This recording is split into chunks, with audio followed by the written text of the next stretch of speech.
चलिए हमें क्या पढ़ना है, ब्लड।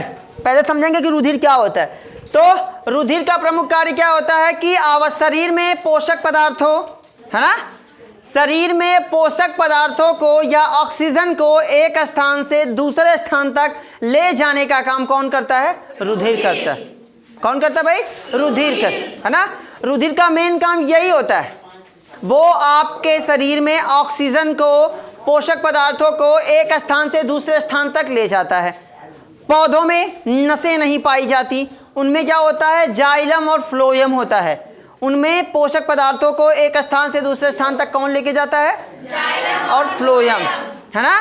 अगर आपसे कोई पूछेगा कि किसे कहा जाता है, देखिए रुधिर को संयोजी ऊतक भी कहा जाता है। क्या कहा जाता है, संयोजी ऊतक। अब आपसे पूछेगा कि संयोजी ऊतक क्यों कहा जाता है, संयोजी का मतलब जोड़ने वाला। तो शरीर के आपके जितने अंग हैं उन्हें एक दूसरे से जोड़ने का काम कौन करता है, रुधिर करता है। देखिए कैसे करता है समझेंगे भाई। जैसे आपके ब्रेन तक किसी सूचना को ले जाना है, वो तो तंत्रिका तंत्र, वो तो बाद में समझिएगा, है ना। तो उन सूचनाओं को, उन आवेगों को एक स्थान से दूसरे स्थान तक कौन लेके जाता है, रुधिर लेके जाता है। समझ गए बात को। अब रुधिर के मुख्य रूप से दो भाग हमें पढ़ना है। पहला होता है प्लाज्मा और दूसरा होता है रुधिराणु। प्लाज्मा क्या होता है, प्लाज्मा पीले रंग का तरल पदार्थ होता है। प्लाज्मा पीले रंग का तरल पदार्थ होता है। कभी कभार आप जब क्या करते हो, जब आपको कहीं थोड़ी सी चोट लग जाती है या चोट नहीं भी लगती, यही आता ना, पिंपल्स आते हैं, तो हम उसका पोस्टमार्टम अपने आप करते हैं, कच्चा ही रहता तब वो फोड़ देते हैं ना। फोड़ने के बाद जब ब्लड निकल जाता है उसके बाद थोड़ा थोड़ा पीला निकलता है। आप उसको देखेंगे वो क्या होता है, वो प्लाज्मा होता है। वो ब्लड का 60% भाग वही बनाता है।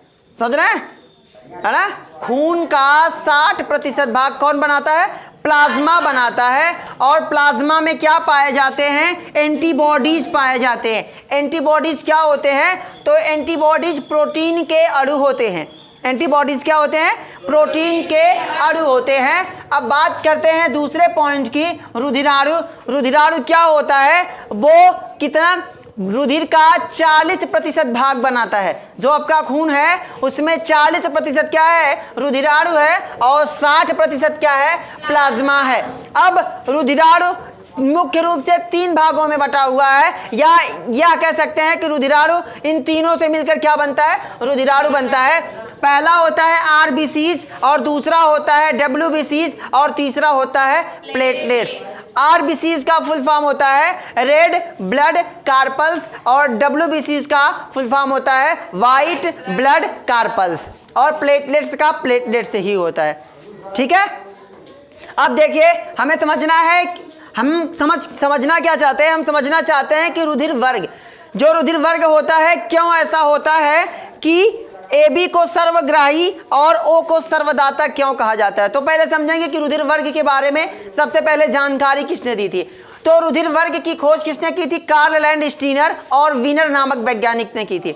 वीनर ने क्या काम किया था, तो वीनर ने, एक बंदर होता है लाल मुंह वाला, देखा आपने, है ना, लाल। जैसे नॉर्मली सभी जीवों का जब ब्लड चेक किया गया तो किसी में B निकला, किसी में AB निकला, किसी में AB, है ना, है कि नहीं, अलग अलग खून को चेक किया गया। तो वीनर ने क्या किया था, उन्होंने उस लाल मुंह वाले बंदर का क्या किया था, ब्लड की जांच की थी, जिसके ऊपर ये चौकोर वाली पट्टी पाई गई थी। ठीक है। तो उन्होंने भी इसका खोज किया था, इसी वजह से इनका नाम भी आता है रुधिर वर्ग की खोज में। अब समझते हैं, तो रुधिर वर्ग मुख्य रूप से कितने प्रकार के होते हैं, 4 प्रकार के होते हैं। Blood group A, blood group B, और ब्लड ग्रुप AB, और ब्लड ग्रुप O, जिसमें AB को सर्वग्राही कहा जाता है। मतलब वो किसी का भी ब्लड ले सकता है, चाहे A का ले सकता है, B का ले सकता है, और O का ले सकता है। ये सर्वग्राही होता है। जबकि वो O की बात करते हैं, O क्या होता है, सर्वदाता होता है। मतलब अगर किसी को चोट लगे तो आपके पास ब्लड ग्रुप अगर O है तो आप अपना ब्लड क्या कर सकते हैं, डोनेट कर सकते हैं, दान कर सकते हैं। O ब्लड ग्रुप जिसका भी है ना, वो क्या काम कर सकता है, वो दे सकता है। अब बात आती है कि ऐसा क्यों, ऐसा क्या होता है कि O सर्वदाता होता है और AB क्या होता है, सर्वग्राही। फिगर आपके सामने बना है, फटाफट समझते हैं। ठीक है, पूरा ध्यान यहीं पे लगाइए भाई। देखिए ब्लड ग्रुप ए कैसे पहचानेंगे, डॉक्टर आपके ब्लड ग्रुप की जांच कैसे करता है ना, आप घर पे कर सकते हैं, बस आपके पास केवल एक यंत्र होना चाहिए, वो क्या है, सूक्ष्मदर्शी। आप सूक्ष्मदर्शी घर पे रखिए, अपने खून की जांच आप खुद कर लेंगे। करना क्या होता है कि आपको 2 कांच के छोटे छोटे शीशा जानते हो ना, छोटे छोटे, उसको क्या करना, उसका स्लाइड बनाना चौकोर, इस ऐसे सेव का ये बनाएंगे, 2 छोटा छोटा बनाएंगे, इस पे ब्लड की बूंद, एक छोटी सी बूंद रख के उसे क्या करेंगे, उसको पतला कर देंगे। ठीक है, अब पतला करने के बाद अब क्या करेंगे, आप उसे सूक्ष्मदर्शी की सहायता से, जब आप उसे सूक्ष्मदर्शी की सहायता से देखेंगे तो अगर आपको कैसा दिखे, ऐसा सेव कैसा दिखे, वी मतलब त्रिभुज के आकार का दिखे, तो निसंकोच आप बताएंगे कि आपका ब्लड ग्रुप क्या है, ब्लड ग्रुप आपका ए। समझ गए, ये कौन सा ब्लड ग्रुप हो गया, ब्लड ग्रुप ए। अगर वक्र के आकार का, आधे गोले के आकार का होता है, ठीक है, तो वो ब्लड ग्रुप कौन सा हो गया, ब्लड ग्रुप बी। ठीक, और अगर दोनों पाए जाएं, वक्र के आकार का भी पाया जाए और त्रिभुज के आकार का भी पाया जाए, तो ये कौन सा हो गया, ब्लड ग्रुप ए बी। ठीक है, अब बात करते हैं किसकी, ब्लड ग्रुप ओ की। तो ब्लड ग्रुप ओ पर कोई सेव नहीं पाया जाता, कोई आकार नहीं पाया जाता, ये केवल गोल होता है।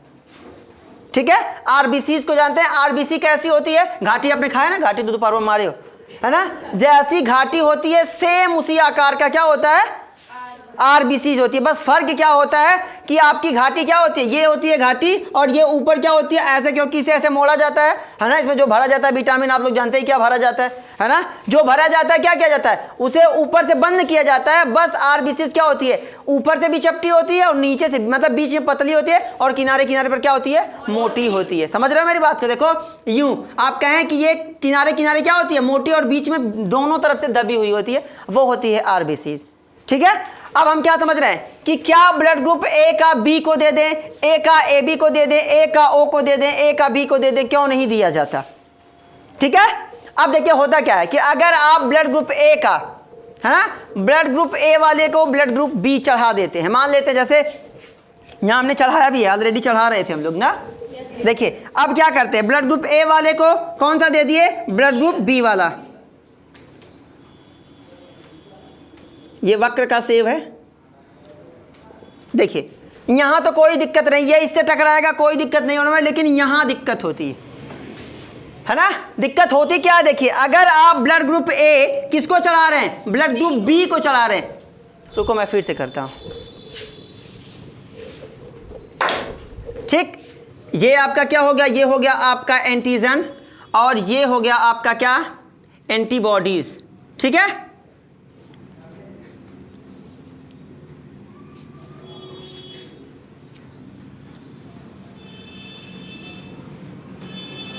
ठीक है, ये वक्र के आकार का। अब देखिए क्या होता है, ये आपका मान लेते हैं ब्लड ग्रुप ए और ये ब्लड ग्रुप बी। आपको मालूम है कि जो ब्लड ग्रुप बी होता है उसका शेप कैसा होता है, वक्र के आकार का, और जो ए होता है उसका कैसा होता है, त्रिभुज के आकार का, या कह सकते हैं ए के आकार का। ये आधा ए, आप ए ऐसे ही बनाते हैं, तो इसको बीच वाले को हटा दीजिए, ये क्या है, ए ही है ना। अब समझते हैं होता क्या है कि जब ब्लड ग्रुप ए वाले को कौन सा चढ़ा दिया गया, बी। आपको मालूम है कि ब्लड ग्रुप ए वाला, जहां ब्लड ग्रुप ए होगा वहां पे सेव कौन सा होता है, वहां पे वक्र वाला सेव होता है, कौन सा, वक्र का। और जहां पे ब्लड ग्रुप बी होता है वहां पे कौन सा होता है, आपका है त्रिभुज के आकार का। ठीक है, और जहां पे वो होता है वहां पे गोल होता है, और जहां पे ए बी होता है वहां पर दोनों होता है। ठीक है, अब देखिए होता क्या है कि देखिए इसे क्या बोला जाता है, इसे बोला जाता है एंटीजन और इसे बोला जाता है एंटीबॉडीज। इसका शेप देखिए पूरा, अगर ये ब्लड में कैसे किस अवस्था में पाया जाता है तो ब्लड में वो ये ऐसा होता है, लेकिन जब ब्लड की जांच की जाती है तो केवल एक भाग को देखा जाता है, तो केवल हमने एक भाग को लिया हुआ, देखो वही वाला शेप है ना, है ना, तो केवल एक भाग को लिया जाता है। और एंटीबॉडीज को किससे दर्शाया जाता है, स्मॉल से दर्शाया जाता है, चाहे आप बी से दर्शाए, देखिए बी से दर्शाया गया ना, तो ये स्मॉल से, एंटीबॉडीज को स्मॉल से दर्शाया जाता है और एंटीजन को कैपिटल अक्षर में। देखिए यहां पर भी ये भी को है क्योंकि इसमें कोई एंटीबॉडीज नहीं पाई जाती, ठीक है। अब देखिए यहाँ पे क्या है, अब ये वक्र के आकार का है तो ये क्या है, इसे क्या बोलते हैं, इसे एंटीजन बोला जाता है। जो गोल वाला है जिसपे वक्र या त्रिभुज बनता है उसे क्या बोला जाता है, एंटीजन बोला जाता है। और जो दूसरा वाई के सेव का है उसे क्या बोला जाता है, उसे एंटीबॉडीज बोला जाता है। ठीक है, तो कैसे पहचान करेंगे, तो जिसके ऊपर सेव कैसा होगा, ए सेव का होगा वो ब्लड ग्रुप ए, और जिसपे वक्र के आकार का होगा उसे ब्लड ग्रुप बी, और जिस पे कोई नहीं होगा वो, और जिस पर दोनों होगा वो ए बी। अब देखिए होता क्या है कि जब अगर एंटीजन कौन सा होगा, एंटीजन ए होगा तो एंटीबॉडीज कौन सी होगी, बी होगी। और जब एंटीजन बी होगा तो एंटीबॉडीज क्या होगी, ए होगी। ये होता क्यों ऐसा, अगर ऐसा नहीं होता तो ये यहीं खत्म हो जाते मामला, ये आपस में ही खत्म हो जाते। क्यों खत्म हो जाते, अगर मान लेते कि ये क्या होता, ये एंटीजन आपका मान लेते ए एंटीजन हो गया, ठीक है। अगर यहाँ पे एंटीजन भी ए होता तो क्या होता, देखिए अगर सॉरी एंटीबॉडीज भी ए होता तो क्या होता, ये देखिए आपकी ये हो गई एंटीबॉडीज, ठीक है। अगर इसका सेव ऐसा होता, क्योंकि एंटीबॉडीज का सेव कैसा होता है ना, देखिए ये बी वाले का है, हम ए वाले का समझ रहे हैं कि अगर ए एंटीजन ए बॉडीज में पाया जाए, ए एंटीबॉडीज में पाया जाए तो होगा क्या। अब ये क्या काम करेगा, ये जब ये गति करेगा, क्योंकि भाई ब्लड का काम क्या है, ऑक्सीजन को, खाद्य पदार्थों को एक स्थान से दूसरे स्थान तक ले जाना, तो जब ये गति करेगा तो ये क्या होगा, ये जो एंटीजन है एंटीबॉडीज के बीच में आके क्या होगा, फंस जाएगा, और फंस जाएगा तो ब्लड वहीं क्या हो जाएगा, रुक जाएगा, और ब्लड रुक गया तो समझिएगा वैलिडिटी खत्म आपकी हो जाएगी ना। लेकिन अब वही काम, दूसरा काम यहाँ किया जाता है। ये तो समझ में आ गया कि जहां एंटीजन ये वहां पे एंटीबॉडीज बी, और जहां पे एंटीजन बी वहां एंटीबॉडीज ए। केवल ओ एक ऐसा ब्लड ग्रुप है जिसमें एंटीबॉडीज ए और एंटीबॉडीज बी दोनों पाया जाता है, जबकि ब्लड ग्रुप ए बी में कोई एंटीबॉडीज नहीं पाया जाता, इसीलिए वो किसी का भी ग्रहण कर सकता है। चलिए अभी आगे हम समझते हैं। अब समझिए कि हमने ब्लड ग्रुप ए चढ़ा दिया, किसको चढ़ा दिया भाई, बी को चढ़ा दिया, है ना। अब जब हम ब्लड ग्रुप ए किसको चढ़ा दिए, ब्लड ग्रुप बी को चढ़ाते हैं तो एंटीजन में तो कोई प्रॉब्लम नहीं होती, लेकिन जब एंटीबॉडीज आपस में, है ना, अब देखिए ये एंटीजन ए जब कहाँ पहुंचता है, एंटीजन ए के पास पहुंचता है, किसके पास, एंटीजन ए के पास पहुंचता है, क्योंकि ये दोनों आपस में विपरीत रहते हैं। अभी मैंने बताया कि अगर एंटीजन ए है तो एंटीबॉडीज क्या होगा, बी, और हमने किया क्या कि ए वाले ब्लड ग्रुप को बी वाला ब्लड ग्रुप चढ़ा दिया। तो जब आप चढ़ा देंगे भाई, तो जब एंटीजन कहाँ पहुंचेगा, एंटीबॉडीज ए के पास पहुंचेगा तो यहाँ जाके क्या होगा, फंस जाएगा। वैसे ही एंटीजन बी जब एंटीबॉडीज कहाँ पहुंचेगा, बी पे पहुंचेगा, वो जाके फंस जाएगा, और क्या होगा, आपका खून रुक जाएगा, और खून रुक गया तो आप खत्म। समझ गए। अब बी वाला अगर ए वाले को चढ़ा दिया जाए तो वही प्रॉब्लम, ठीक है। अब हम पढ़ते हैं ए वाला ए बी को चढ़ा दिया जाए, है ना, तो आप इसको चढ़ा दीजिए, क्योंकि ए बी क्या होता है, सर्वग्राही होता है। आप चढ़ाने से कोई प्रॉब्लम नहीं होती। देखिए क्या होगा भाई, जब इसमें एंटीबॉडीज है ही नहीं, आप इसको चढ़ाएंगे, है ना, इधर देखो, अगर आप इसको क्या करते हैं, चढ़ाते हैं एंटीजन ए, चढ़ाते हैं किसमें, इसमें बी में, क्योंकि इसमें एंटीबॉडीज कोई नहीं है तो ये कहाँ जाके फंसेगा, नहीं फंसेगा। अब अगर मान लेते हैं ये दूसरी भाषा में, तो ये क्या हो गया, ये हो गया आपका एंटीजन ए, ठीक है, और आपका एंटीबॉडीज बी कौन से सेव का है, वक्र सेव का, और ये देखिए ये क्या है, ये दोनों, तो ये दोनों फंसबे नहीं करेगा, है ना, समझ रहे हैं। तो आपको यहाँ कोई दिक्कत नहीं होने वाली। अब ओ वाले की बात कर ले भाई, ये क्या होता है, सर्वदाता होता है, ये सबको दान कर देता है। अब देखिए अगर ये किसको देता है, मान लेते हैं ए को देता है, तो इसके पास कोई वक्र नहीं है, ये जाएगा कहीं नहीं फंसने वाला, समझ रहे हैं, ये कहीं नहीं फंसने वाला। अब इसको देगा यहां पर भी, क्योंकि इसके पास कोई शेप ही नहीं है, जिसकी वजह से ये नहीं फंसेगा। समझ गए, समझा की बात। क्यों ब्लड ग्रुप ए वाला, क्यों ए बी को क्या कहा जाता है, सर्वग्राही, और ओ को सर्वदाता। क्यों ओ सबको दे देता है और ए बी क्यों सबसे ले लेता है, इसका क्या रीजन होता है, समझ में आ गई बात, डाउट क्लियर। फिर से देखो फटाफट।